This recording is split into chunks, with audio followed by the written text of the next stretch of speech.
Let's start by having you share one of your favorite Mortal Kombat video game memories from back in the day. Well, I was really young. I was playing at the Sherman Oaks Castle, which is like this miniature golf / arcade concoction.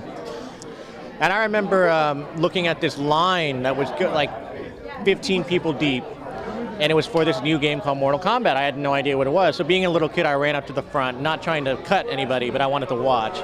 And then I remember at the very moment when I got there, it was when Sub-Zero was yanking somebody's head out and a spine comes dangling out and blood goes everywhere. And I remember my jaw dropped and I said, I need to play the game. Because up until then, there was nothing like that, you know?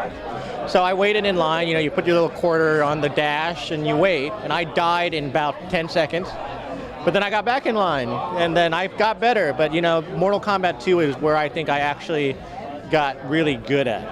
And then I started changing characters. I like Baraka, then Cabal and number 3, but that first, run up and then somebody yanks the head off. It's like, all right, this is great. Forget miniature golf. How did it go from that to creating the fan video that you originated?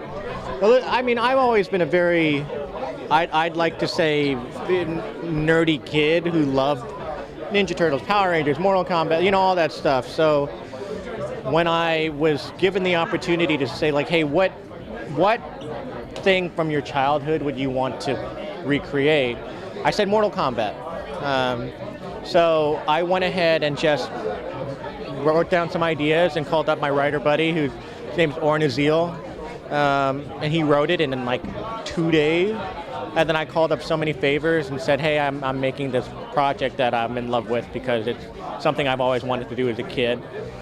And we just kind of went from there. When it comes to the actual series, can you talk a little about what you learned from the first season that you've applied to this second season?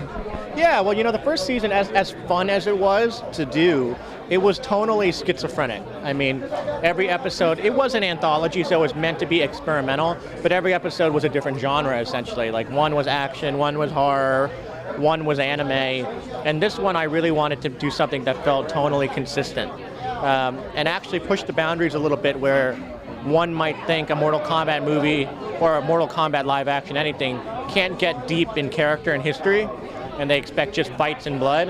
I wanted to try and make something that felt really relatable, have the characters be multi-dimensional and be more than just a simple fighting game, Because the game, ever since it came out, has evolved in that way as well. As the last game has a very immersive story mode with character points, and so I wanted to make sure the live-action version of that translated just as much. What do you think it is about Mortal Kombat, having already had 2 big-screen movies, now 2 live-action series? What differentiates this from other fighters or other video games? I think, you can't deny that when it came out, the controversy shoved it into pop culture forever. But beyond that, I think that's what got people's interest, but then once you really played it and learned about a lot of the storylines, you were hooked after that, because it was more than just 2 fighters on the sideline. Yes, there was the shock value, but there was also the gratification of seeing what the ending card would be once you beat the game. So I think there's always been somewhat of an excitement attachment, but also an emotional one, and something that was experienced as a community, because everybody was like, what the hell is this game? Moms hate it, so I love it, and it was just a phenomenon.